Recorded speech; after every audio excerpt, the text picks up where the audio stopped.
Uno. Muy buenas noches, mis hermanos. Bienvenidos una vez más a tu canal cristiano católico y cristiano también evangélico, Huella Católica, en el cual pues aquí se hacen exposiciones también y unos diálogos muy amenos de varios temas interesantes que a todo cristiano, tanto protestante como católico, le interesa. Hoy tenemos dos hermanos en Cristo que van a dialogar un tema importante que se está debatiendo ahora mismo en las redes sociales. ¿Se perderá la salvación? ¿La salvación se mantiene? ¿No se pierde? ¿O sí se pierde? De eso tenemos a dos oponentes que van a estar dialogando sobre eso. Las normas del debate ya se hablaron fuera de cámara. Sí, fuera de cámara ya se hablaron.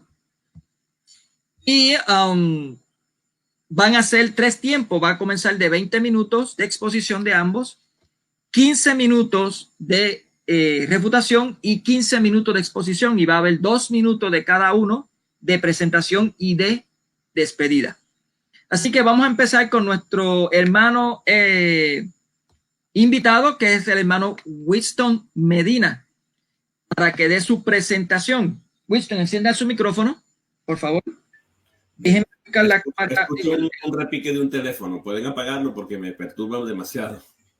¿Un repique de un teléfono? Yo creo que debe ser aquí en Facebook. Perdón, sí, ya que tenía el Facebook. Okay. Sí, bueno, eso les recomiendo a los que tengan celulares, si tienen la forma de apagar el chat y el Facebook, mucho mejor, porque así si entra una llamada o algo, pues no se van a interponer. Claro. Voy a buscar mi cronómetro, hermano. Permíteme unos segundos. Por 2 minutos para que haga su presentación. Sus 2 minutos. Ya estoy aquí preparado. ¿Está preparado para hacer su presentación, verdad? Claro. Muy bien. Sus 2 minutos comienzan ya. Ok. Bueno, mi nombre es Winston Medina. Soy pastor evangélico de la Iglesia Bautista New Heart Baptist Church aquí en la ciudad de Thomasville, North Carolina, Carolina del Norte. Además, soy teólogo reformado y tengo estudios de maestría en teología y mi especialidad es precisamente la hermenéutica y la soteriología. Estoy actualmente haciendo mi posgrado en Miami International Seminary y es para mí un gran gozo, un gran privilegio poder compartir y dialogar con ustedes. He debatido este tema en 3 oportunidades. La primera vez lo hice con el ministro Víctor Manuel Banda y la segunda vez lo hice con otro ministro dominicano que también es un maestro bíblico.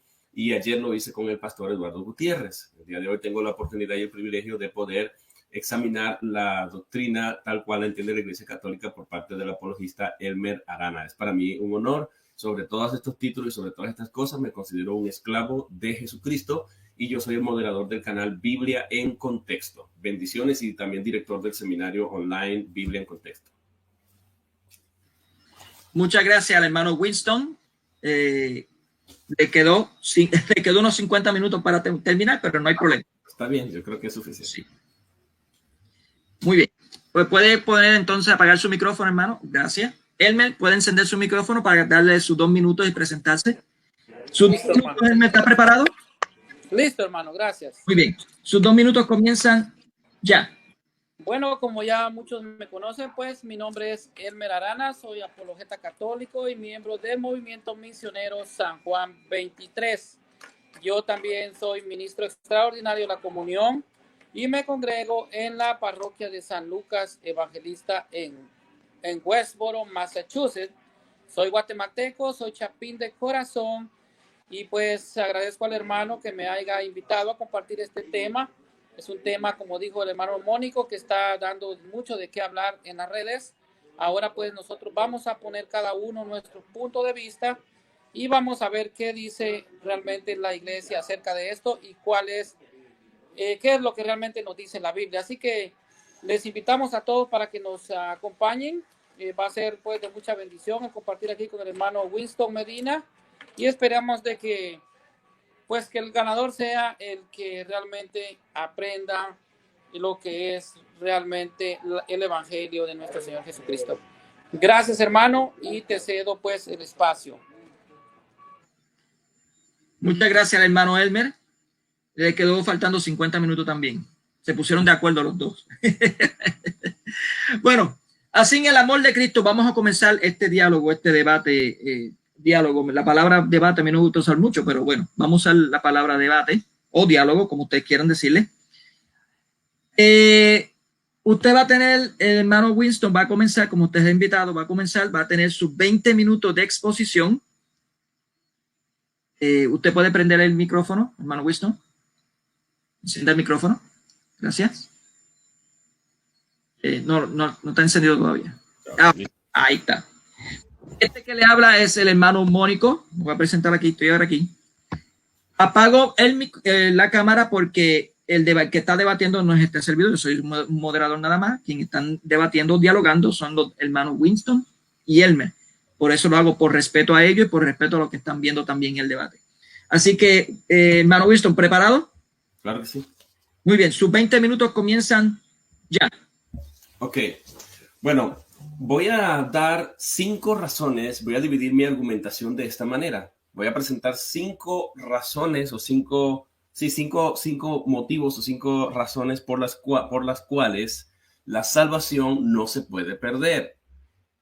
La primera razón es que la Biblia es clara al decir que la salvación es un pacto eterno planeado por el Padre, por Dios el Padre, entre el buen pastor Jesucristo y sus ovejas.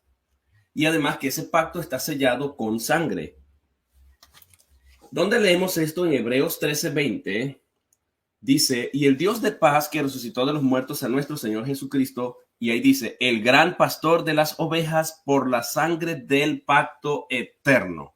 Ahí claramente se dice que nosotros los que somos creyentes estamos bajo un pacto eterno que está sellado con sangre, la sangre del pastor, la sangre de Cristo, y este plan fue planeado por el Padre, por Dios el Padre desde la eternidad. Por esa razón creemos que la salvación no se pierde porque estamos bajo el pacto eterno. La pregunta que hay que hacerse es, ¿en qué momento se termina para las ovejas un pacto eterno sellado con sangre de su pastor? Esa es la pregunta del desafío. Razón número 2, decir que la salvación se pierde es decir que no es eterna, pero la misma Biblia la describe como eterna. La misma Biblia describe la salvación como eterna. ¿Dónde podemos leer eso? Hebreos capítulo 5, versículo 7. La Biblia dice, entre muchas cosas, que Jesús fue oído a causa de su temor reverente, y aunque era hijo por lo que padeció, aprendió la obediencia. Y el versículo 9 dice, y habiendo sido perfeccionado, vino a ser autor, y ahí viene la descripción de la palabra salvación, autor de eterna salvación, de eterna salvación.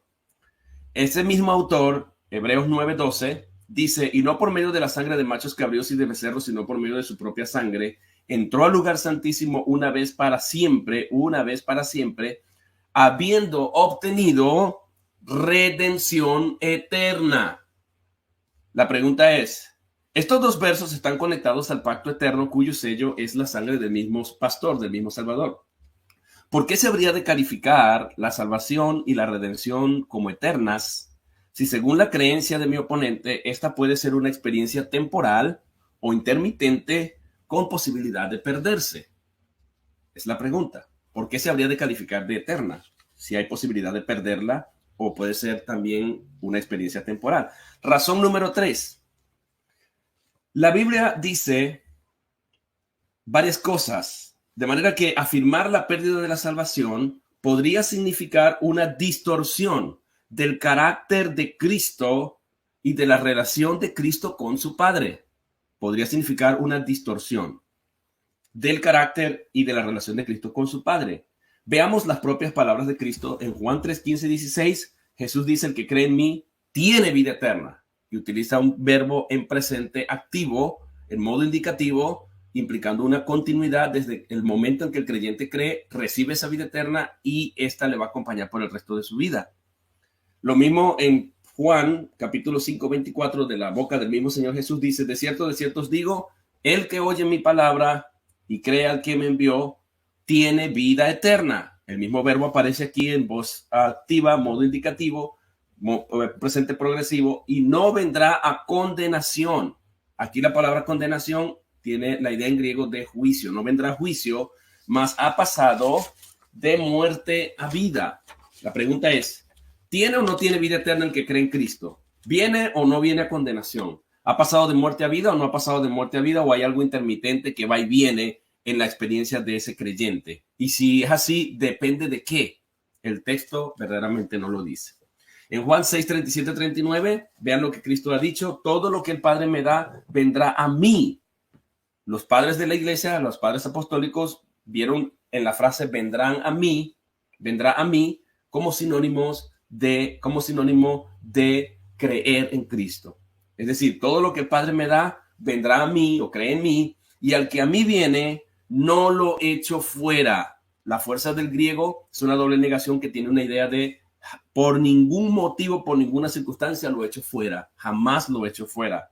Y presenta la razón en el versículo 38, porque he descendido del Padre no para hacer mi voluntad, sino la voluntad del que me envió. Versículo 39 va a definir cuál es la voluntad de Dios. Y esta es la voluntad del Padre el que me envió, que de todo lo que me diere, no pierda yo nada. Y promesa, sino que lo resucite en el día postrero. ¿Se cumplirá la voluntad del Padre o fallará el Hijo, perdiendo alguno y no logrando resucitarlo como lo ha prometido en el día postrero, que está ligada a la voluntad decretiva de Dios? Es una pregunta que dejo en el aire.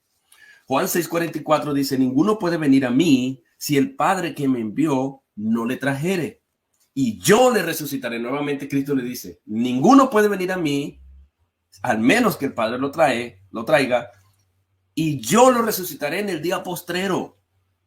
La pregunta es: ¿los que vienen a Cristo por la obra o la acción del Padre serán resucitados o no serán resucitados en el día postrero? ¿O es que acaso Cristo mintió?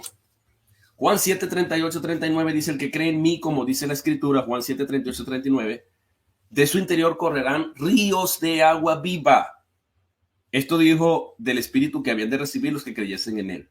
La pregunta es: ¿cuándo se secan esos ríos de agua viva que está en el creyente, que han recibido? ¿Acaso hay alguna condición? El texto no nos dice nada al respecto. En Juan 10, 27 al 29, Jesús dice: mis ovejas oyen mi voz. Es una condición, está describiendo la cualidad de la oveja. Por eso utiliza el presente activo, modo indicativo. Mis ovejas oyen, se mantienen oyendo y continuarán oyendo mi voz. Eso es lo que quiere decir, no es condicional.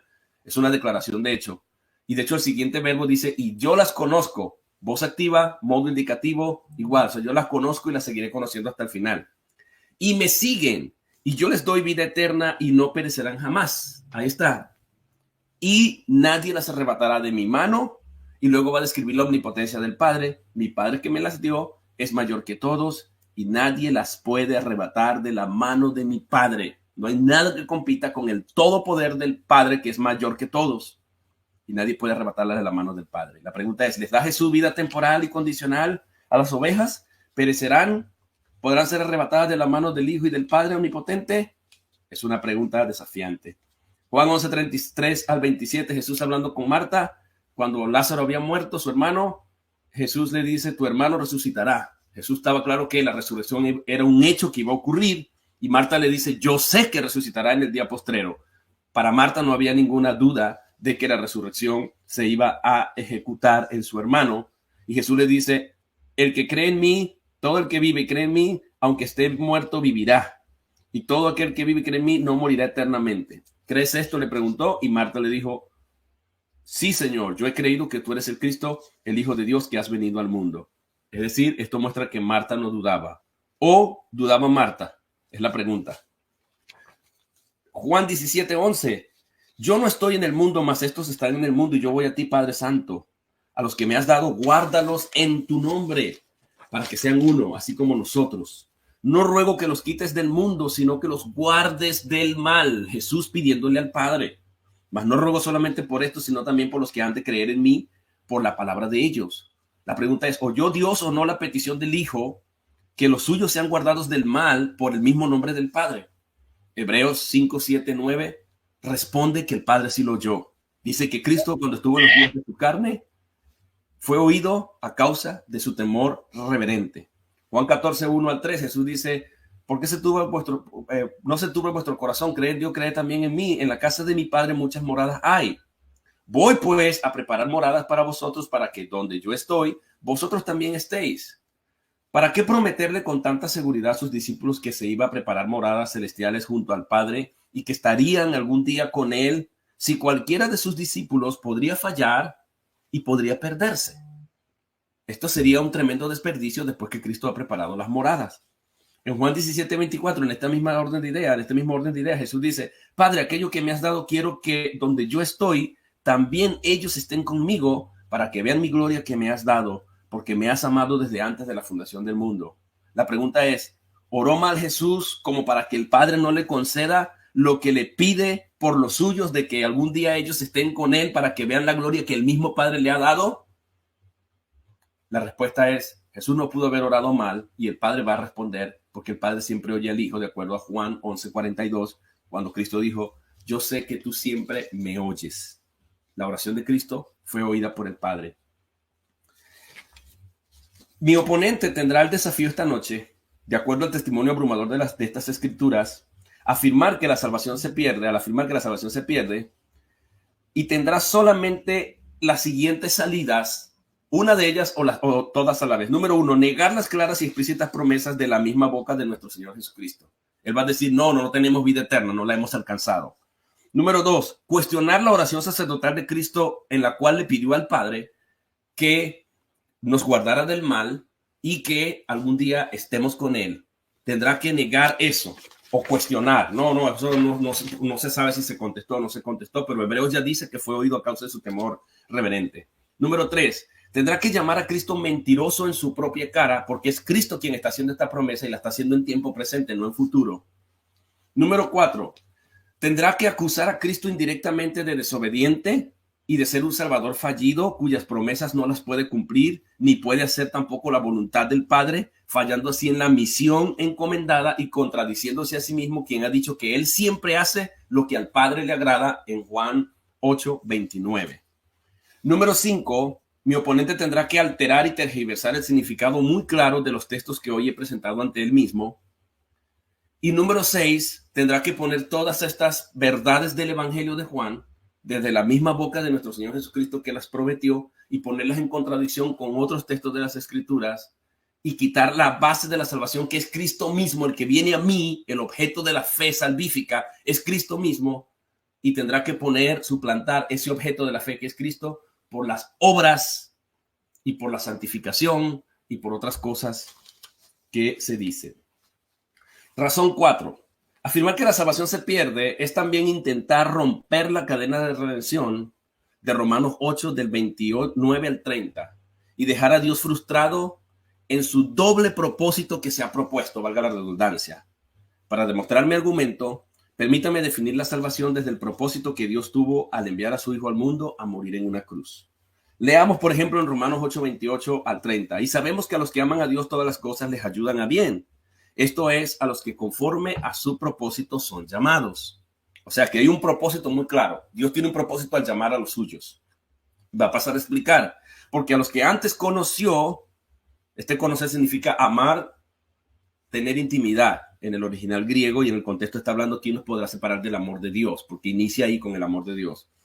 A los que antes conoció también los predestinó, y nos va a dar los dobles propósitos que Dios tiene en mente al escoger. Número 1, los predestinó para que fuesen hechos conforme a la imagen de su Hijo, conformes a la imagen de su Hijo, número 1, y ahí el segundo propósito dentro del mismo, para que Él sea el primogénito entre muchos hermanos.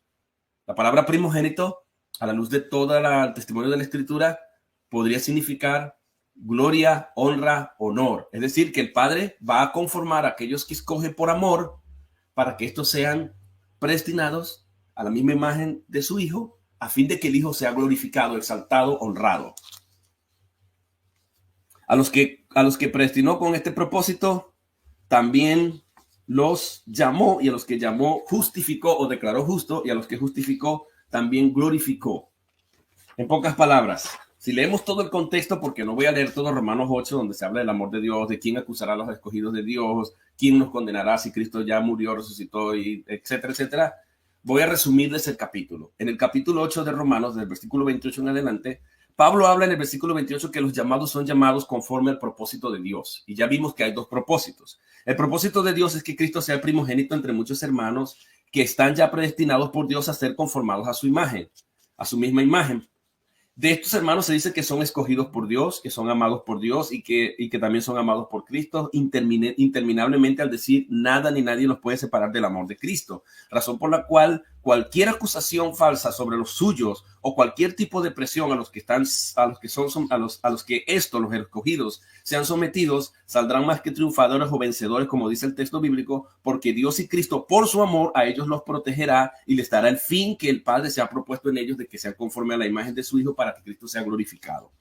Como si fuera poco, Dios encerró la salvación en una cadena de redención que no puede romperse en los que están en una relación estrecha entre Dios y sus escogidos, quienes a la vez son el objeto directo, no las acciones, sino ellos mismos son el objeto directo de las siguientes acciones de Dios mientras ellos permanecen pasivos.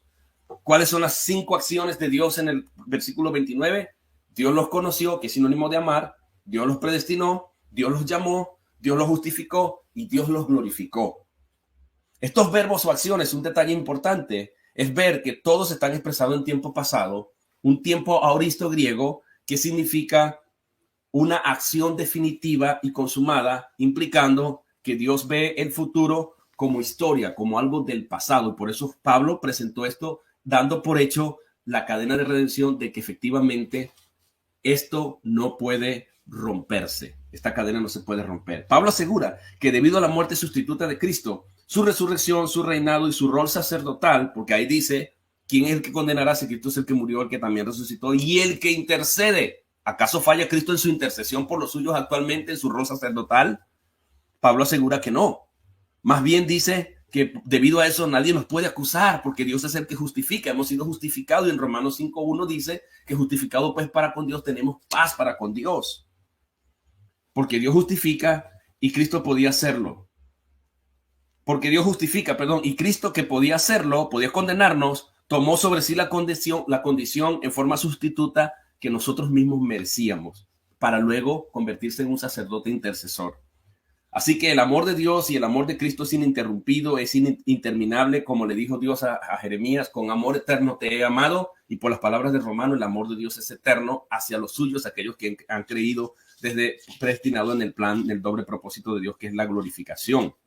Así como el propósito redentor y las acciones que se presentaron en el texto sobre sus escogidos como un hecho ya ocurrido, no porque haya ocurrido la glorificación y la conformación a la imagen de su Hijo, en su Hijo aún, sino porque efectivamente su decreto y propósito jamás fallará, porque fue planeado intencionalmente por Dios, como dice Filipenses 1:6, el que comenzó la obra en vosotros, la perfeccionará hasta el día de su venida. Dios está comprometido con esa obra que empezó, la obra de salvación. Como Cristo dijo, el Espíritu les convencerá de pecado, justicia y juicio. Ahí inicia la salvación y el Padre promete perfeccionar esa obra, a menos que el Padre no sea perfecto y tenga una acción fallida en poder cumplir ese propósito de perfeccionar. Número 5. Cualquier intento, entonces, de acuerdo al capítulo 8 del 28 en adelante, cualquier intento de destruir este propósito de Dios es presentar a un Dios improvisado, manipulable, debilucho, fallido y sujeto a la alteración de su propia voluntad y la voluntad de su Hijo, y lo podría poner por debajo de una fuerza superior que tiene el poder más grande que el mismo Dios de frustrar el plan y propósito de Dios, que se proclama a sí mismo en la Biblia como el Dios omnisciente, el Dios omnipresente, el Dios omnipotente, atributos cuestionables o cuestionados si se pudiera romper esta cadena con el doble propósito de la glorificación. 2 minutos. Sí. Primera de Juan 3 nos dice que el propósito final se va a cumplir. Dice, hermanos, amados, aún no se ha cumplido lo que aún no se ha manifestado lo que hemos de ser, porque sabemos que cuando Él se manifieste, seremos transformados en la misma imagen de su Hijo y le veremos tal cual es. Ese es el propósito de Dios, que no va a fallar.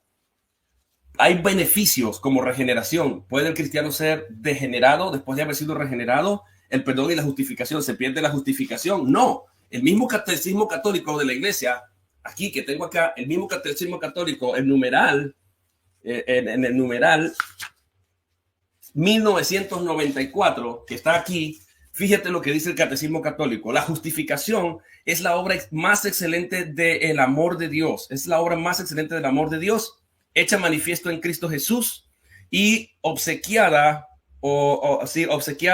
por el Espíritu Santo o concedida por el Espíritu Santo. Es la opinión, dice el Catecismo de San Agustín, que la justificación de los malos es la obra más grande de la creación, es una obra más grande que la creación del cielo y de la tierra, y explica por qué. Porque el cielo y la tierra pasarán, pero la salvación y la justificación de sus elegidos jamás pasarán. Así que, dice él, esto también es la justificación de los pecadores que sobrepasa la creación de los ángeles en justicia, en el sentido de que testifica mucho mayor, de una misericordia mucho más grande. Esto lo dice el Catecismo numeral 1994 y claramente dice que la salvación y la justificación de los elegidos de Dios no pasarán y que es la obra más excelente de Dios incluso que la obra de la creación. Finalmente, la Biblia dice claramente que en nosotros habita la simiente incorruptible. Amén. Lo dejo hasta aquí entonces. Bueno, el hermano, déjame parar el micrófono, el cronómetro aquí. Ok, el hermano Winston Medina puede apagar su micrófono. Vamos a darle paso al hermano Elmer con sus 20 minutos de exposición. Aquí no se va a hacer reputación, solamente va a exponer lo que él entiende según las Sagradas Escrituras. Si la salvación se pierde o no se pierde. Así que vamos, ¿está preparado el hermano Elmer? Perdón. Preparado, hermano. Gracias. Perdón, 15 segundos para buscar un lápiz que se me quedó para poder tomar nota, que se me olvidó eso, ¿sí? Ok, le espero 15 segundos. Claro que sí. Sí. No hay problema.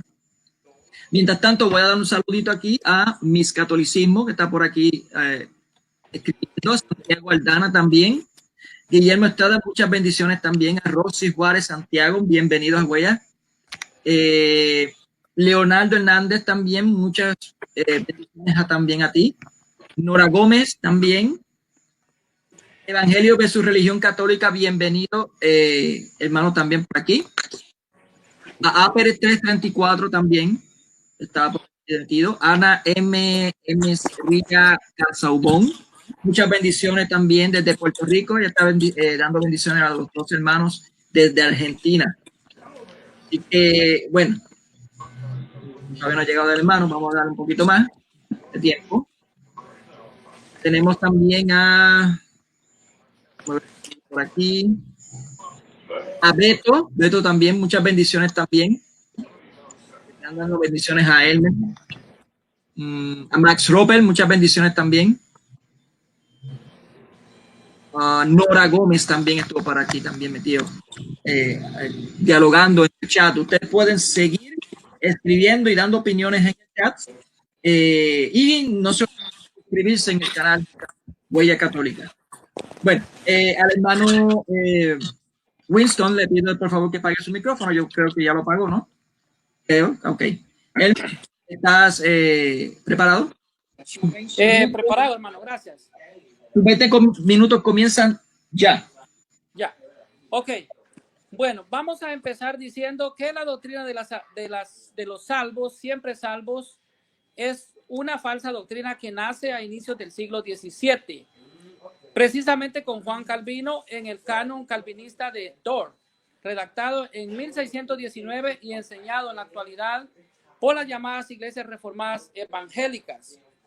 En la institución cristiana, capítulo 14, numeral 5, Calvino decreta lo siguiente: predestinación de los salvos y los condenados. Llamamos predestinación al decreto eterno de Dios con el cual estableció lo que ha de hacer cada uno de los hombres, puesto que no todos fueron criados con las mismas condiciones, sino que algunos fueron destinados a la vida eterna y otros a la eterna condenación. Si nos damos cuenta, aquí es un decreto establecido por Calvino. Y dice que Calvino, el parámetro de medición para la justificación o condenación es la riqueza material. Como vemos, pues, esta es una doctrina realmente de hombres. Aquí de esta doctrina nace lo que es el evangelio de la prosperidad. Tengo un esquema que les quiero presentar de muchas iglesias, pero solo voy a tomar la luterana y la calvinista respecto a la posición de la salvación. Por ejemplo, la posición luterana, que es oficial durante 500 años, ellos hablan que la salvación es por gracia. La justificación, dicen los luteranos, que es solo por fe, que produce buenas obras. La posición calvinista oficial durante 500 años es que la salvación calvinista, la salvación dice que es solo por predestinación, y la justificación establece que es solo por la fe para los predestinados por Dios, que se manifiesta a través de las riquezas materiales. No importa las buenas obras o malas que hagas, tú ya eres predestinado para la salvación o condenación. Si nos damos cuenta aquí, estamos viendo que ellos dicen que Dios es injusto porque ya predestinó a unos a lo que es la condenación. Bueno, dice que establece pues un nuevo y un falso evangelio, que realmente es la predestinación de los condenados. Y el evangelio de la prosperidad, como vemos, se origina de esta misma doctrina, y contradiciendo así al apóstol San Pablo, que dice en primera de Timoteo 2:4 que Dios quiere que todos los hombres se salven. O sea, el propósito de Dios es que todos los hombres se salven, que nadie se pierda. Pero según Calvino, Dios ya predestinó a unos a la condenación. Esto es una herejía, esto es falso. Bueno, y negando así el sacrificio de Cristo en la cruz para la salvación de toda la humanidad. El apóstol Pablo también nos advierte en Gálatas 1, 8 y 9, que si alguien viene a predicar un evangelio diferente o de otra manera al que Dios nos reveló, al evangelio que Dios le reveló a la iglesia, sea anatema o maldito. La corriente teológica enseña la falsa doctrina de la predestinación de los condenados. Veamos qué dijo Juan Calvino acerca de la predestinación. Juan Calvino inventó la falsa doctrina. Él presenta al mundo otro evangelio, lo cual es censurado, como ya dije, en la Biblia, en Gálatas 1, 6, 9. Él enseñó que antes de la fundación del mundo, Dios eligió o predestinó a cierto número de hombres para la vida eterna y cierto número, la mayoría, para condenación. Esta supuesta elección se hace incondicionalmente sin importar la obediencia o desobediencia, la sujeción a los mandamientos de Cristo o a la revelación de los hombres, violando aquí el libre albedrío establecido por el mismo Dios. En Deuteronomio 30:15 usted puede leer, dice la palabra: mira que te he ofrecido en este día el bien y la vida, por una parte, y por la otra el mal y la muerte. Yo te mando que ames a Yahvé tu Dios y sigas sus caminos. Deuteronomio 30, 17, 18 dice: si desobedeces, morirás. La presciencia no es predestinación. La presciencia es que Dios sí lo sabe todo de antemano. Su conocimiento no es limitado. Dios habla del futuro como si fuera pasado o presente, porque Él lo sabe todo. Así que Dios es omnisciente, es omnipotente y todo lo demás. Él lo sabe todo. Ya sabe de antemano quiénes aceptarán su gracia y también ya sabe quiénes rechazarán esa gracia y el sacrificio de su Hijo en la cruz. O sea, Dios sabe, porque Dios es eterno, Dios es omnisciente, como ya dije, Dios es omnipotente, Dios es todopoderoso. Pero esto no significa que Dios haya predestinado o predeterminado la salvación o condenación de cada individuo. Hay una diferencia entre lo que es la presciencia de Dios y la falsa teoría de que Dios haya predeterminado y fijado de antemano el destino final de cada alma viviente. Dios es un Dios de justicia. Juan 3:16 dice, tanto amó Dios al mundo que entregó a su Hijo único para que todo el que en él crea no se pierda, sino que tenga la vida eterna. Marcos 16:16 nos dice, el que crea y se bautice se salvará. Los dos anteriores versículos, para que el hermano vea, nos hablan de la libertad de creer, libre albedrío, porque por lo mismo salvos, siempre salvos, es una doctrina falsa, porque está fundamentada en la teoría de la predestinación. La predestinación es falsa porque realmente cambia la base de la salvación. Nosotros somos salvos por la gracia de Dios, por la sangre preciosa de Cristo derramada en la cruz del Calvario. Esa es la base de la salvación, no hay otra. Sin la expiación hecha por el sacrificio de Cristo en la cruz, nadie podría ser salvo. Pero la doctrina calvinista afirma que la salvación depende de la elección arbitraria de Dios antes de la fundación del mundo. Esto es errado. La teoría calvinista enseña que Adán y Eva tuvieron que pecar porque Dios ya lo había establecido y que cuando cumplieron este decreto de Dios, Él les castigó expulsándolos del huerto del Edén y les quitó el libre albedrío. Esto es algo extraño, ¿no? Siguiendo la lógica de la teoría de la predestinación, si Dios ya predestinó a muchos para la condenación, ya que obraron mal, entonces ¿Dios es el autor del mal? Yo le preguntaría al hermano, ¿Dios es el autor del mal? Si Dios predestinó al demonio para que se rebelara contra él, entonces ¿es Dios quien determinó desde un principio que el diablo se rebelaría contra él? Esto es absurdo. Dios no quiere que nadie se pierda, sino que todos procedan al arrepentimiento. Isaías 55:7, Ezequiel 33:11 y 1 Timoteo 2:4, 2 de Pedro 3:9. Realmente, ¿qué enseña la iglesia acerca de la salvación? Vamos a ver qué nos dice la iglesia acerca de la salvación. La iglesia nos enseña que somos salvos por la fe en Cristo, aceptando la gracia de Cristo, que con su muerte en la cruz nos redimió del pecado y nos reconcilió con el Padre. Y cuando aceptamos esa redención gratuita de Cristo, esa gracia que es un don de Dios, una gracia, la gracia es un don de Dios, es un regalo inmerecido que Dios nos da. Y cuando aceptamos a vivir el evangelio de Cristo, alcanzamos cierto grado de santidad. Esto unido a la fe viva, no la fe viva que produce obras de caridad, no las obras de la ley, para que no se confundan, no las obras de la ley. Entonces, ese será el parámetro de salvación. La fe en Cristo y su gracia es lo que nos salva. La gracia de Cristo, la gracia que Cristo nos da en la cruz del Calvario. Las obras únicamente son instrumentos que nos justifican. No hay que confundir justificación con salvación. Son dos cosas diferentes. La iglesia dice que la salvación es un proceso de por vida que comienza el día de nuestro bautismo. Ahí recibimos el Espíritu Santo, como nos dice Mateo 28:19, Hechos 1:5, Hechos 2:38 y 39.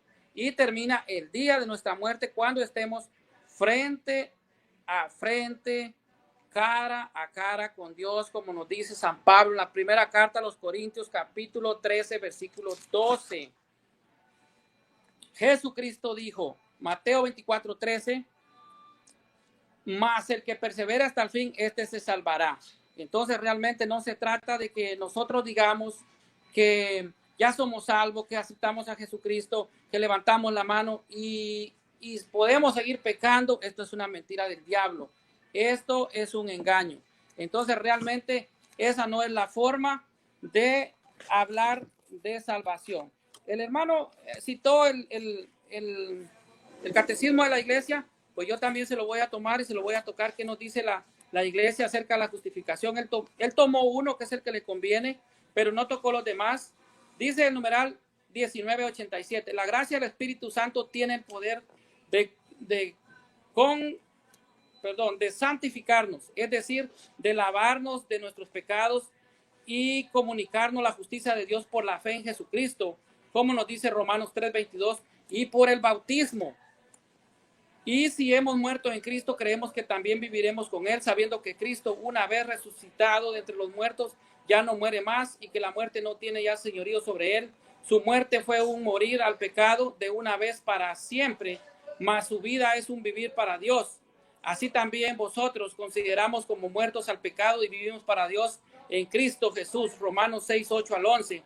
19:88 dice, por el poder del Espíritu Santo participamos en la pasión de Cristo, muriendo al pecado y en su resurrección. Naciendo a una vida nueva, somos miembros de su cuerpo, que es la iglesia. Sarmientos unidos a la vid, que es mismo. Por el Espíritu Santo participamos de Dios. Por la participación del Espíritu venimos a ser partícipes de la naturaleza divina. Por eso aquellos en quienes habita el Espíritu Santo están divinizados. 19:89. La primera obra de la gracia del Espíritu Santo es la conversión, en que obra la justificación según el anuncio de Jesús al comienzo del evangelio, convertidos porque el reino de los cielos está cerca, Mateo 4:17. Movidos por la gracia, el hombre se vuelve a Dios y se aparta del pecado, acogiéndose así el perdón y la justicia de lo alto. La justificación entraña, por tanto, el perdón de los pecados, la santificación, la renovación del hombre interior. Numeral 1990, la justificación arranca al hombre del pecado que contradice el amor de Dios y purifica su corazón. La justificación es prolongación de la iniciativa misericordia de Dios que otorga el perdón, reconcilia al hombre con Dios, libera de las servidumbres del pecado y sana. Numeral 1991, la justificación es asimismo tiempo acogida de la justicia de Dios por la fe en Jesucristo. La justicia designa aquí la rectitud del amor divino. Con la justificación son difundidas en nuestros corazones la fe, la esperanza y la caridad, y nos es concedida la obediencia a la voluntad divina. El numeral 1992 nos dice: la justificación nos fue merecida por la pasión de Cristo, que se ofreció en la cruz como hostia viva, santa y agradable a Dios, y cuya sangre vino a ser instrumento de propiciación por los pecados de todos los hombres. La justificación es concedida por el bautismo, sacramento de la fe. Nos asemeja a la justicia de Dios, que nos hace interiormente justos por el poder de su misericordia. Tiene por fin la gloria de Dios y de Cristo, el don de la vida eterna. Pero ahora, indebidamente de la ley, la justicia de Dios se ha manifestado, atestiguada por la ley y los profetas, justicia de Dios por la fe en Jesucristo para todos los que creen, pues no hay diferencia alguna, todos pecaron y están privados de la gloria de Dios.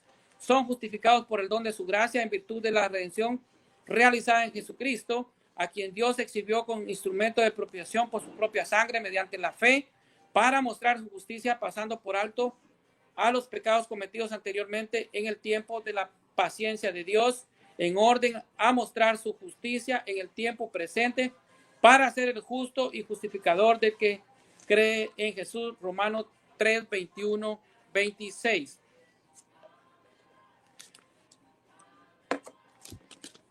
También nos dice el numeral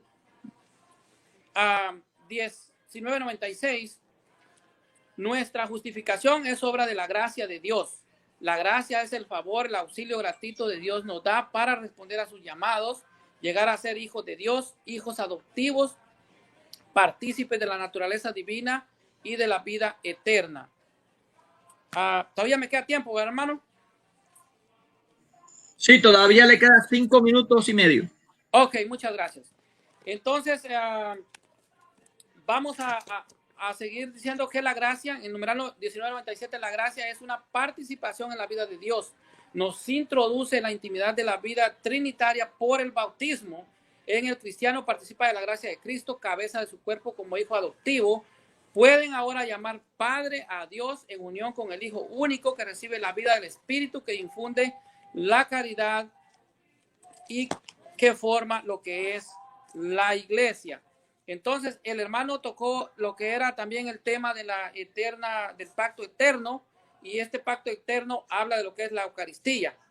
Entonces, realmente nosotros también logramos cierto grado de santidad a través de los sacramentos, como nos dice el catecismo. A través de los sacramentos también alcanzamos lo que es la santificación. ¿Cómo podemos también lograr la salvación? La salvación no solo es particular, sino también colectiva. ¿Por qué decimos que es colectiva? Porque también puede ser a través de la iglesia. Hechos 2:47 dice: alababan a Dios y gozaban de la simpatía de todo el pueblo, y el Señor hacía que los salvados cada día se integraran en mayor número a la iglesia.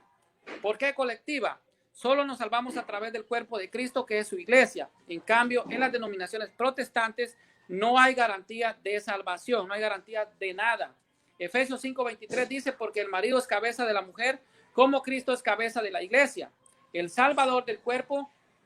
Recordemos que la iglesia es el cuerpo místico de Cristo, y esto no lo dice Colosenses 1:18. Además de la fe para ser justificados por Cristo, debemos tener buenas obras los unos con los otros, no confundir las obras de la ley de Moisés, que son totalmente diferentes, son obras de caridad. Y esto nos lo dice Santiago 2:24.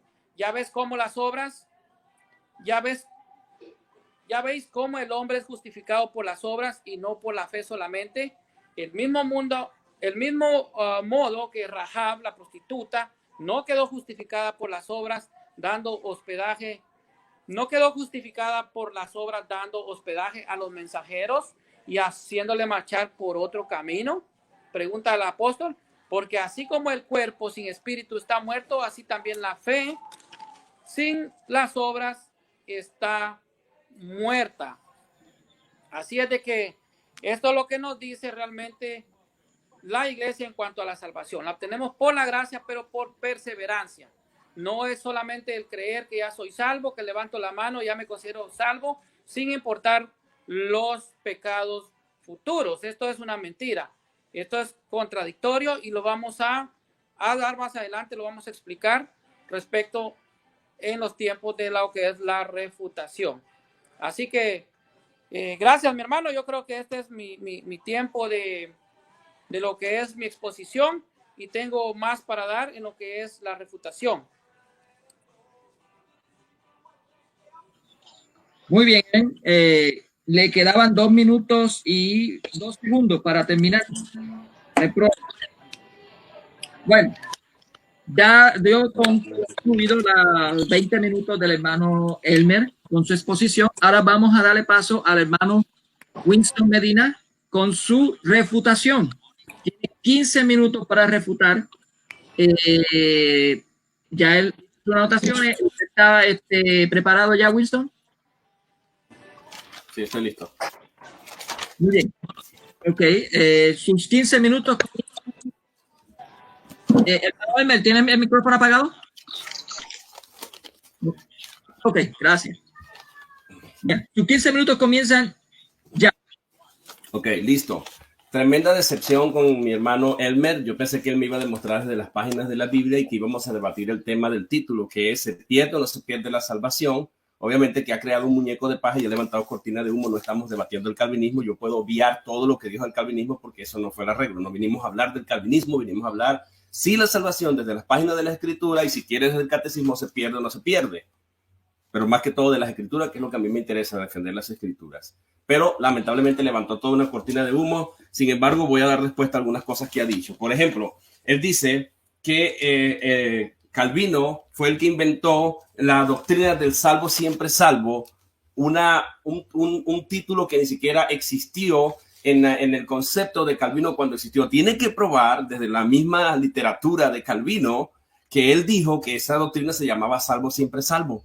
No se llama así, esa doctrina se llama perseverancia de los santos, que se ha caricaturizado como salvos siempre salvos y da a entender que nosotros decimos que tenemos licencia para pecar, hagamos lo que nos da la gana, total somos salvos. Él dice que nació con Calvino, pero el mismo catecismo en el numeral que yo les leí anteriormente, ahí exactamente dice que fue precisamente este hombre, en el numeral 1994, Agustín de Hipona, quien habló de la seguridad de la salvación.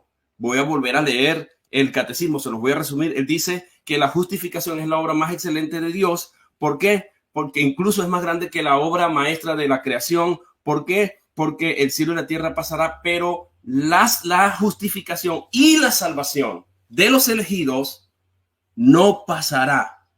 Y esto lo dijo Agustín de Hipona en el siglo IV. Obviamente que Calvino no existía porque Calvino es del siglo XVI, así que él comete una falacia de anacronismo. Precisamente fue la literatura y todo lo que escribió Agustín de Hipona basado en las escrituras de Pablo, lo que dio pie a la teología de la perseverancia de los santos, o conocidos como el calvinismo. Así que en este caso, mi hermano miente y comete la falacia del anacronismo al tratar de, y también se está despojando de todo lo que dijo Agustín sobre la seguridad de la salvación, sobre la predestinación, quien fue el primero en hablar y desarrollar toda una teología de la predestinación. Permíteme un momentito, Winston. Hermano Elmer, ¿se encuentra por ahí?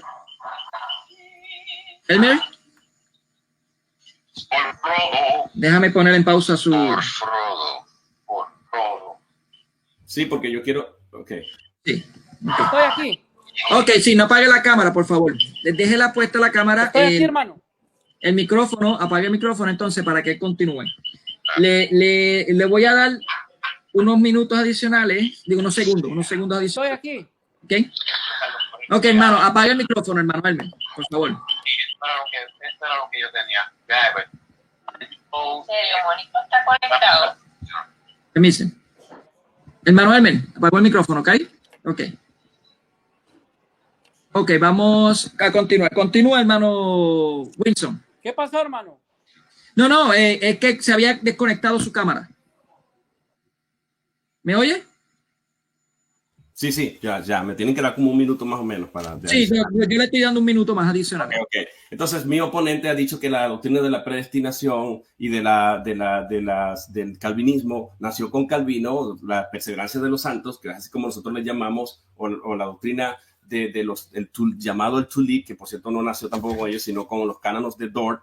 Tiene que probar que no vino de los escritos de Agustín de Hipona, quien fue el que desarrolló toda la teología base para el calvinismo, de la predestinación, de los elegidos, y ese es el mismo quien está citando aquí en el siglo IV, cometiendo la falacia del anacronismo y tratando de olvidarse de la historia. Él está mutilando la historia que registra que fue Agustín de Hipona la base de Calvino para la predestinación y para las doctrinas de la gracia, como es así conocido el calvinismo. Luego, mi hermano ha dicho que Calvino habló de la predestinación, de los que Dios ha predestinado en su libro. Calvino habló que fue una doctrina de hombre, porque Calvino en su libro La institución de la religión cristiana habló de la predestinación de los elegidos y de la condenación. Sin embargo, vamos a leer desde las mismas páginas de la Biblia en 2 de Pedro capítulo 2, donde la misma Biblia habla, y también la carta de Judas habla de que esos hombres están predestinados, si usted puede buscarlo, destinados por Dios para la condenación. Paso y leo rápidamente acá en 2 de Pedro capítulo 2 de estos falsos profetas, versículo 2, y dice: y muchos seguirán sus disoluciones, por causa de los cuales el camino de la verdad será blasfemado, y por la avaricia harán mercadería de vosotros con palabras fingidas. Sobre los tales ya de largo el tiempo de condenación no se tarda, y su perdición no se duerme, porque si Dios no perdonó a los ángeles que pecaron, sino que arrojándolos al infierno, los entregó a prisiones de oscuridad para ser reprobados, escucha, reservados al juicio. Y si no perdonó al mundo antiguo, sino que guardó a Noé, pregonero de justicia. Y ahí sigue leyendo hasta que llegó al versículo 9. ¿Sabe el Señor librar de tentación a los piadosos? ¿Sabe el Señor librar a los piadosos? Él tendrá que negar eso. ¿Sabe el Señor librar o no sabe librarlo? Está hablando del poder protector de Dios. Y dice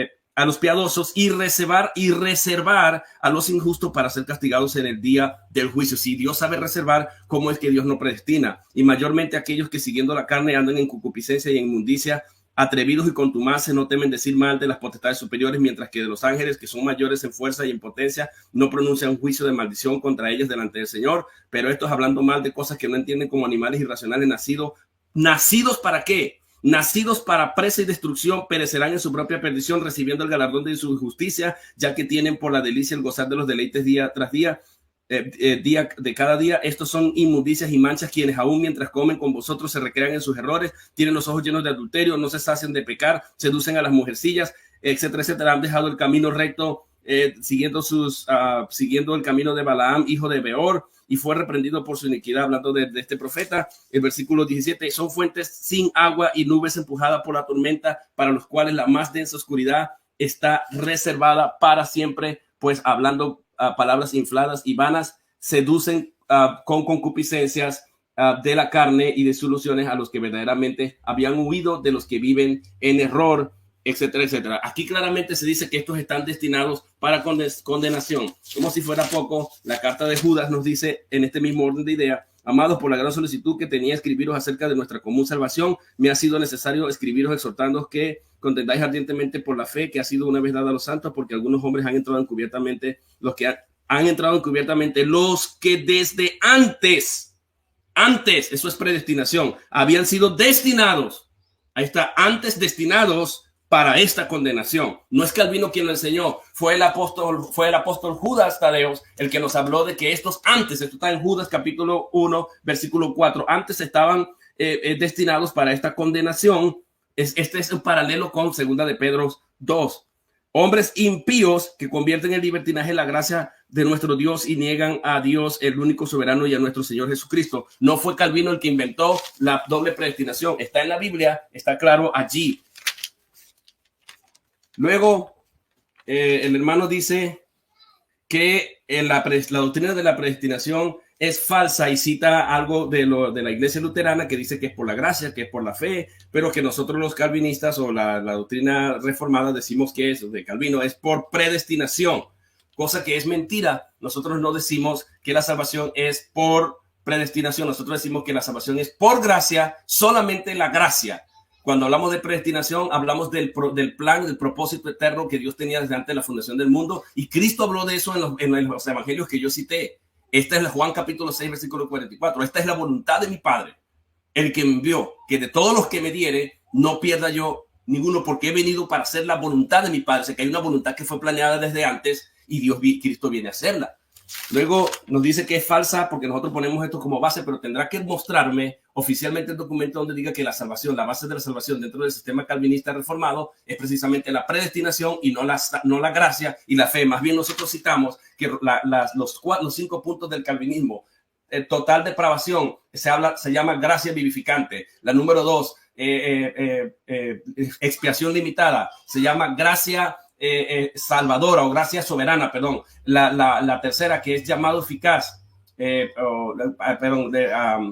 expiación limitada, se llama gracia salvadora o salvífica. La otra es llamado eficaz, se llama gracia irresistible. Y número 5, la perseverancia de los santos, que es el 5º punto del tulip, se llama gracia eterna o gracia de glorificación. Así que mi oponente tendrá que negar todo esto, pero la doctrina del calvinismo son simplemente, el tulip simplemente un nombre para hablar de 5 manifestaciones de la gracia de Dios que ya he descrito brevemente. Él está hablando de que nosotros decimos con esta doctrina de salvos siempre salvos, de que nosotros somos salvos y que ya tenemos vida eterna, y que esto lo usamos como un pretexto para poder seguir pecando. Pero se olvida lo que dice Juan 5:13, amados, estas cosas les he escrito, primera de Juan 5:13, para que sepáis que tenéis vida eterna. Juan dice que es posible tener vida eterna. Luego cita el catecismo y dice que yo saco el catecismo de fuera de contexto, pero todo lo que dice el catecismo en la parte de abajo de su statement o de su declaración tiene un texto bíblico. Así que eso simplemente está levantando una cortina de humo, porque yo creo exactamente lo que dice el catecismo siempre y cuando esté en la palabra de Dios. Lo que yo no creo del catecismo es lo que no dice, lo que no está en la palabra de Dios. Por ejemplo, una de las cosas que yo objetaría es, por ejemplo, cuando citas el numeral 1990, donde dice que la gracia arranca al hombre del pecado, pero tú en tu sistema no lo arranca. Eso es una contradicción. Lo arranca a través del sistema sacramental, a través del proceso de santificación que tú has descrito. Es mentira que lo arranca, es simplemente intenta arrancarlo, porque en tu sistema Cristo no se puede llamar Salvador. Cristo está intentando salvar, Cristo está haciendo posible la salvación, pero la Biblia dice que Cristo sois salvos, Efesios 2:8, porque por gracia sois salvos, tiempo ya definitivo, por medio de la fe. Y esto no de vosotros. Ahí dice claramente que la fe no es nuestra, la fe es don de Dios. Hasta la misma Iglesia Católica dice que la fe es don de Dios. Aquí hay 3 elementos: salvación, salvos, por gracia, por fe, por medio de la fe, 3 cosas. Y esto es tuto en griego, no es de vosotros, no nos pertenece a nosotros, pues es don de Dios. Las 3 cosas que están dentro de una misma cláusula son lo que es el don de Dios. Por eso el tuto está en neutro. Luego nos dices, en el numeral 1991 nos dice que Cristo fue la propiciación, pero tú dices que Cristo murió por todo el mundo, contradiciendo la doctrina calvinista. Ahora, tú tienes que demostrar qué significa la palabra propiciación. La propiciación, me tienes que decir qué significa propiciación. Propiciación significa aplacar la ira. Si Dios aplacó la ira por todos o aplacó la ira por sus escogidos. La historia está llena. Te puedo mostrar una lista completa de todos los padres de la iglesia que creían en la expiación limitada. Hablas de que Cristo llegó a ser el justo y justificador. Nosotros no tenemos nada que decir al respecto, porque esas son palabras de la Biblia. Pero sin embargo, en el catecismo, en el numeral 1996, hablas de hijos adoptivos, pero que estos hijos adoptivos llegan a ser hijos por el bautismo, pero la Biblia contradice eso. Eso no vas a poder probarme con la Biblia de que somos hijos de Dios por medio del bautismo. La Biblia dice que a los suyos vino, mas los suyos no le recibieron, pero aquellos que le recibieron, los que creen en su nombre, les dio potestad de ser llamados, de ser hechos hijos de Dios. Y esto no es de vosotros, no, perdón, y dice, y no fue hecho por voluntad humana, sino que fueron engendrados de Dios mismo, no por voluntad humana. O sea, es por medio de la fe que nos convertimos en hijos de Dios, no por medio del bautismo. Esto es una contradicción a la palabra de Dios. La palabra no dice tal cosa. Igual en Efesios 1:5 se habla de que fuimos predestinados para ser llamados hijos de Dios. La predestinación se enseña en la Biblia. No puedes decirme que no se enseña en la Biblia. Ahí te lo he mostrado. Romanos capítulo 8:29. A los que antes conoció también los predestinó. Y los predestinó para doble propósito. Ser conforme a la imagen de Dios y traer gloria al Hijo. Y a los que predestinó, a estos también llamó. Y a los que llamó justificó. Y a los que justificó glorificó. Ahí aparece la palabra predestinación. 2 minutos. Tú confundes la palabra... tú confundes la palabra predestinación con presciencia o preconocimiento, creo que fue el término que utilizaste para ser un poco más exacto. ¿Qué enseña la iglesia? Dices tú, y luego dice que somos salvos por la fe. Nosotros también somos salvos por la fe, pero la fe es un instrumento mediador. Primero somos salvos por la gracia y después somos salvos por la fe como instrumento. Pero tú dices que confundes, que no hay que confundir justificación con salvación, porque la salvación es un proceso. La Biblia dice, sois salvos. El lenguaje de la Biblia es triunfal. Sois salvos, por gracia sois salvos, porque por gracia sois salvos por medio de la fe, y esto no es de vosotros, es don de Dios. Y también en el mismo capítulo dice, sois salvos. Y dice el ángel, cuando le habló a la Virgen María, le dijo exactamente esta palabra: llamará su nombre Jesús, porque él salvará a su pueblo de sus pecados. El lenguaje es triunfal y definitivo. No dice porque él intentará salvar, a ver si de repente alguien puede lograr conquistar y salvar a alguien. No, eso no lo dice la Biblia. Luego estás hablando que cómo se obtiene la salvación de acuerdo a la Iglesia Católica. Es un proceso que es algo colectivo, que no hay salvación, que la Iglesia no tiene seguridad de salvación. Si yo estoy defendiendo a la Iglesia diciendo que hay muchos cristianos evangélicos que creemos en seguridad de salvación. Luego pones un asunto de la esposa y el marido. Si viene de la Biblia, yo no puedo objetar eso porque eso viene de las páginas de la Biblia. Lo que sí objetaría fue Santiago 1:20, creo que fue el que citaste, que dice que la salvación se alcanza también por las obras, por la fe. Sin obras muertas, citas tú, pero te olvidas de Romanos 5. Tenemos que armonizar la Biblia. La Biblia dice que Abraham fue justificado solamente por la fe, antes de la circuncisión, antes de las obras y antes de que intentara sacrificar a su hijo en el altar. 20 años antes de que existiera Abraham, que existiera Isaac, Abraham ya había sido justificado. Y además tienes que demostrarme de qué manera fue justificado aquel fariseo que oraba al Señor: Señor, sé propicio a mi pecador. Él no tenía ninguna obra. Sin embargo, este hombre salió justificado. ¿Cómo logró el beneficio a favor? Igual el ladrón de la cruz, que fue justificado sin ningún tipo de obras. Muchas gracias al hermano Winston Medina por su refutación, por su tiempo. Ay, déjame. Ok, ya. Estoy poniendo el tiempo otra vez. Son 15 minutos que va a tener de refutación para el hermano Elmer. Elmer, ¿estás preparado? Hermano, no Sí. escucho. ¿Cómo va a ser? ¿Aló? ¿Me escucha? Hermano, Sí, dígame. no escucho. ¿No me escuchas no tengo a mí? audio. Ok, salga y entra otra vez. No sé si me escuchó. Déjame ver cómo le puedo hacer.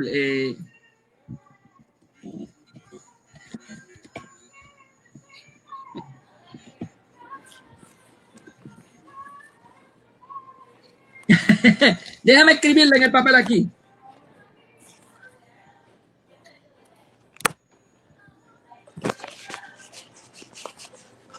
Ok, déjame ponerle aquí.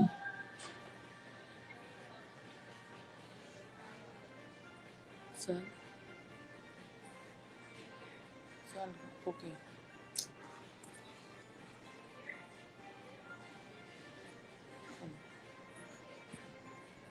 Salga y... Gracias, hermano, gracias.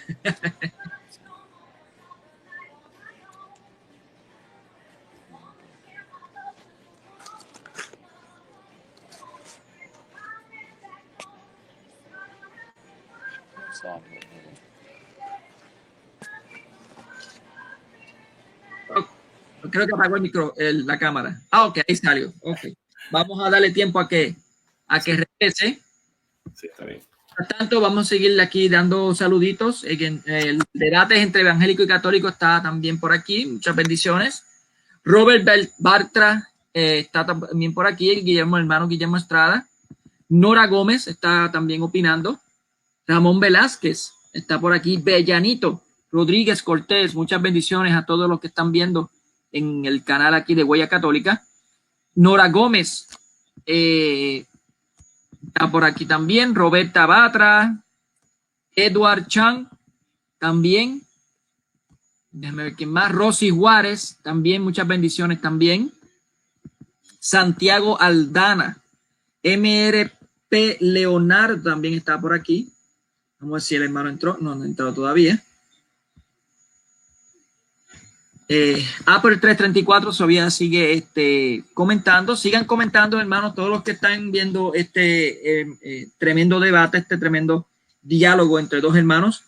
Un tema muy interesante que en lo personal a mí me encanta hablar sobre la salvación. Es un tema exquisito y es interesante ver dos puntos sobre esto. Así que sea de bendición para todos. Ahí está entrando el hermano. ¿Ahora me escuchan? Ahora sí, hermano. Perfecto, perfecto. Ok, le toca sus 15 minutos de va a comenzar la hora de exposición. ¿Preparado? Preparado. Bueno, muy bien. Tú me avisas. Ok, sus 15 minutos comienzan ya. Ok, bueno, me perdí un poco el audio y no escuché todo lo que el hermano dijo, pero bueno, solo voy a contestarle lo que él dijo de San Agustín. San Agustín dijo, pero si alguien ya regenerado y justificado tendría por voluntad propia que recaer en su mala vida, o sea, por voluntad propia en su mala vida, ciertamente ese hombre no puede decir, yo no lo he recibido, porque él perdió la gracia que él recibió de Dios y por su propia elección se hizo malvado. Agustín de Hipona, Amonestación y Gracia, 69, traducción de The Fight of the Early Father, volumen 3, William A. Jurgen, página 157. Esto es lo que dice y le contradice el hermano, le refuta lo que dijo acerca de San Agustín. Bueno, siguiendo pues con la doctrina que se origina el calvinismo, tal vez el hermano dijo que tenía otro nombre, pero bueno, de ahí se deriva el que es salvo, siempre salvo. O sea, que la salvación no se pierde. Es lo que ellos aseguran y que ya tienen asegurada la salvación y que solo levantan la mano y que son salvos. Bueno, los calvinistas y la corriente teológica, o sea, no solo los calvinistas, sino todas las corrientes teológicas, las iglesias que predican esta corriente teológica, salvos, siempre salvos, aseguran que una vez aceptes a Cristo como tu Salvador, tú ya eres salvo. Esto es una mentira del diablo para justificar el seguir pecando. Esto es tremendo. A esto se le conoce como la hipergracia, la ultragracia o la extrema gracia, donde ellos dicen, yo ya acepté a Cristo, soy un regenerado en Cristo, Cristo pagó por todos mis pecados, por mis pecados presentes, pasados y futuros. Aún así, sigues pecando o la muerte te sorprende en pecado mortal, no importa, la salvación jamás la pierdes. Esto es lo que ellos falsamente aseguran y predican. Pero veamos qué nos dice la Biblia. El hermano quería que yo le hablara con la Biblia, pues le vamos a hablar qué dice la Biblia. Filipenses 2:12 dice lo siguiente. Por tanto, amadísimos míos, que siempre me han obedecido, sigan procurando su salvación con temor y temblor. Pablo les insta a seguir buscando, perseverando en su salvación. O sea, deben de perseverar. Los está instando. ¿Por qué? Porque San Pablo cree que si caen, se van a perder la salvación. Primera de Corintios 9:27 nos dice lo siguiente. Castigo mi cuerpo y lo someto, no sea que después de predicar a los otros, venga yo a ser eliminado. Aquí San Pablo se está considerando que él mismo puede quedar fuera de la salvación, puede perder la salvación. Hebreos 2:3 nos dice, este texto es muy, muy importante. Dice, ¿cómo escaparemos nosotros si descuidas una salvación tan grande? Aquí el escritor inspirado consciente que la salvación se puede perder, advierte cómo podemos escapar de una posible condenación si caemos de la gracia de Dios. Aquí está más que claro, Hebreos 2:3. Hebreos 10:26 dice, si pecamos voluntariamente después de haber conocido la verdad, ya no podemos esperar más un sacrificio por los pecados, porque Cristo ya lo hizo en la cruz. ¿Y qué? ¿Fue en balde? Y este versículo le da la razón a lo que le decía de San Agustín de Hipona. Hebreos 10:27 nos dice lo siguiente: no habrá otra espera que la del terrible juicio y la del castigo de fuego que devora a los rebeldes. En los dos anteriores versículos se refiere al sacrificio que Cristo hizo en la cruz y que tuvo efecto, tuvo efecto en el momento de nuestro arrepentimiento, pero que si volvemos a pecar, hay una consecuencia nefasta y horrenda para nuestra alma: expectación de juicio y hervor de fuego. Condenación nos espera. Primera de Corintios 10:12 dice, así pues, el que crea estar firme, tenga cuidado en no caer. San Pablo advierte a los cristianos, Primera de Corintios 10:12. Si usted cree que está firme, tenga cuidado en no caer. San Pablo le advierte, porque si no le espera una condenación. Primera de Pedro 5:8 dice, sean sobrios y estén despiertos, porque su enemigo el diablo, ronda como león rugiente buscando a quien devorar. Romanos 11:20 al 24 nos dice, aquí San Pablo habla a los gentiles acerca de los judíos y los compara con las ramas que fueron cortadas y a nosotros los gentiles como un olivo silvestre que fue injertado en lugar de las ramas. Pero Pablo nos exhorta a perseverar en la bondad y gracia de Dios, pues de lo contrario también seremos cortados y excluidos de la salvación. Este versículo es muy, muy importante que lo agarren los hermanos separados y que predican esta falsa doctrina.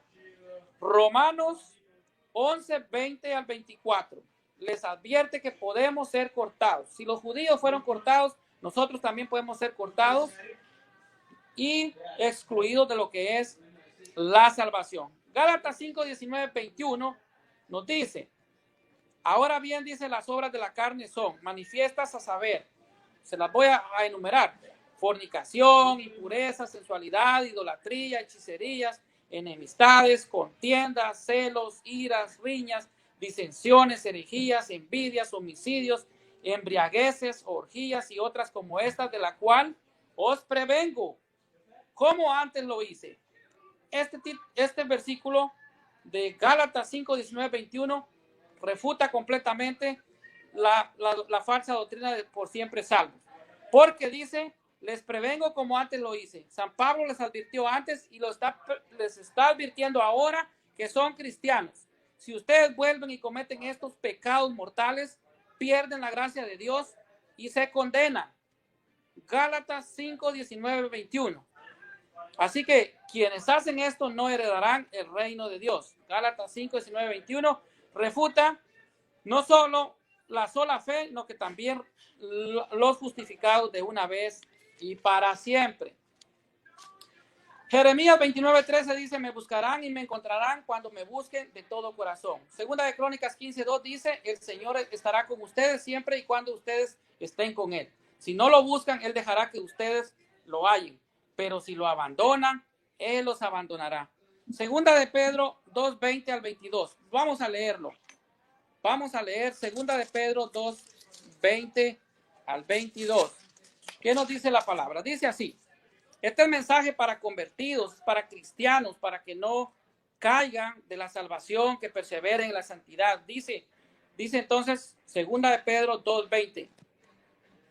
Ellos, en efecto, después de haberse librado de los vicios del mundo por el conocimiento del Señor y Salvador Cristo Jesús, vuelven a esos vicios y se dejan dominar por ellos, y su estado actual resulta peor que el primero.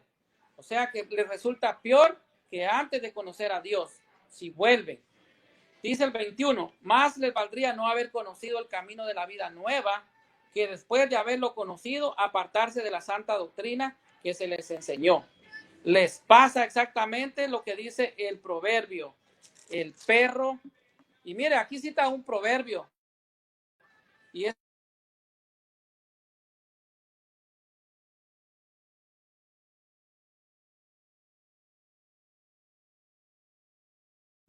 Aló, hermano, ¿me oye?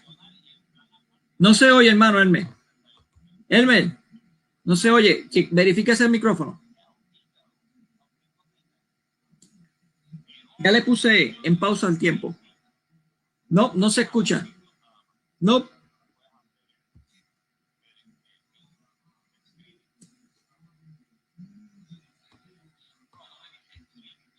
Salga y entre otra vez, hermano.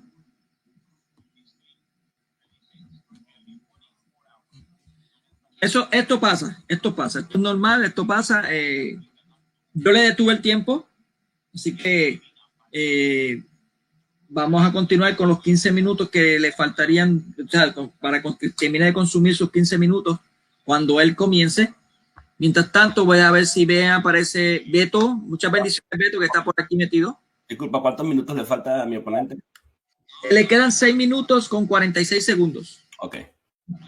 6 minutos con 46. El Superic está por aquí. Muchas bendiciones. MRP Ana. Efraín Juárez, muchas bendiciones también. A todos los que estén en el canal pueden suscribirse y darle a la campanita para que puedan entonces accesar y recibir cuando hayan estos debates o exposiciones también. Vamos, todavía no ha llegado el hermano. Por eso es recomendable siempre que apaguen el Facebook y el chat del Facebook, porque así, bueno, posiblemente que le haya entrado una llamada. Si entra una llamada, ahí sí que hay problema. Vamos a darle tiempito al hermano. Todavía siguen comentando. Pueden seguir comentando. Pueden también dejar, después que termine el debate en vivo, pueden dejar sus comentarios, sus preguntas, lo pueden hacer también. Y con mucho gusto, pues se le puede estar contestando mientras nuestra capacidad, pues, no lo permita. Así que Aper 334 sigue escribiendo por aquí. Muchas bendiciones. Vamos a ver si el hermano puede entrar. Es una pena que no entre. Yo espero que sí entre porque está muy interesante el tema de ambos. Vamos a ver. ¿Usted de dónde es, hermano? Winston, me dijo. Olvidé decir eso. Yo soy venezolano, pero estoy aquí residenciado acá en los Estados Unidos, en Carolina del Norte. Carolina del Norte. Sí, soy profesor de inglés y español y bueno, estoy aquí, fui traído para trabajar en esa área de inglés y español aquí en Estados Unidos. Vaya, qué interesante, fíjate. Yo quisiera que mi esposa fuera para allá también. Bueno. Sí, bueno, hay programas, hay empresas que patrocinan si hablan inglés y eso. Sí. ¿Hace frío ya? ¿Ya comenzó el frío en Carolina? Mucho frío. Hoy estuvo a 3 grados Fahrenheit. Estuvo bastante frío. Sí. Oh my God. Yo no había visitado Estados Unidos y visité recientemente, hace unos par de meses atrás, en noviembre, casi año, a Florida. Ok. Y fue en una etapa muy fría. Nunca había recibido. Acá nosotros, pues, medimos en centígrados y en 48 grados centígrados. No sé cuánto es en Fahrenheit. Sentí frío. Aquí en Puerto Rico sentimos esa cantidad de frío. Tú eres puertorriqueño entonces, Mónico. Sí, de Puerto Rico. Qué bueno, qué bueno. Y lo más que recibimos es de 59, 60 grados, lo más frío que podemos recibir. No llega más. Sí, ay, qué bueno. Vamos a ver qué es lo que está pasando con el hermano. Déjame ver si, ¿cómo que no puede entrar? Dice. ¿Tendrá problemas técnicos? Posiblemente la señal, se le haya terminado el tiempo.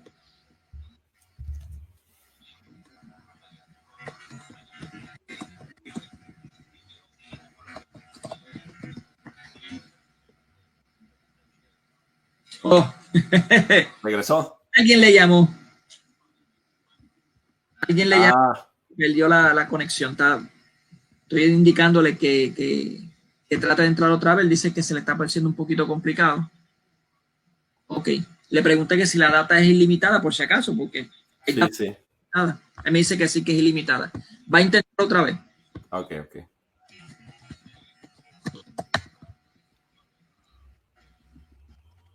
Mientras tanto, sigo recordándole a los que están escribiendo en el chat que no se lo olviden suscribirse al canal y pues darle a la campanita para que puedan entonces recibir mensajitos cada vez que se abra o alguna exposición o un debate